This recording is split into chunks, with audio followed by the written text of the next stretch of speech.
আজ আমরা আলোচনা করব তালাক, একটি বৈধ কিন্তু আল্লাহর কাছে সবচেয়ে অপছন্দের কাজ। তালাক মানে শুধু দুটি মানুষ নয়, ভেঙে যায় দুটি পরিবার, ভেঙে যায় সুখের সাজানো এক টুকরো জীবন। তাই রাগের মাথায় নয়, মনের দুঃখে নয়, ভেবে চিনতে আল্লাহকে ভয় করে সিদ্ধান্ত নিতে হয়। প্রথমে চেষ্টা করো দুঃখ বুঝিয়ে কথায় বুঝিয়ে সমঝোতায় সমস্যার সমাধান করো।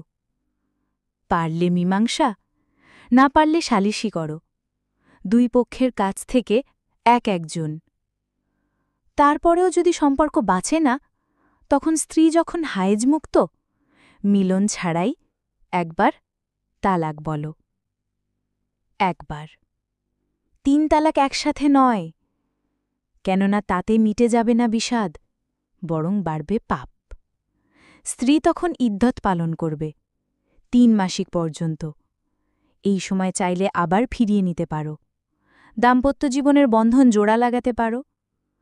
3 ইদ্যত শেষে যদি কেউ ফিরে না আসে, তবে তখনই বিচ্ছেদ হবে চূড়ান্ত। রাসূল সাল্লাল্লাহু আলাইহি ওয়াসাল্লাম বলেছেন, আল্লাহর কাছে সবচেয়ে অপছন্দনীয় হালাল হল তালাক। তাই তালাকের আগে আল্লাহকে ভয় করো, মনের আবেগকে সামলো, দাম্পত্য জীবনের তিক্ততা শেষ করে নতুন আলো খোঁজো। কারণ তালাক শুধু দুটি শব্দ নয়, এটা ভাঙে অনেক ভালোবাসার গল্প। আল্লাহ আমাদের সকলকে হেদায়াত করুন।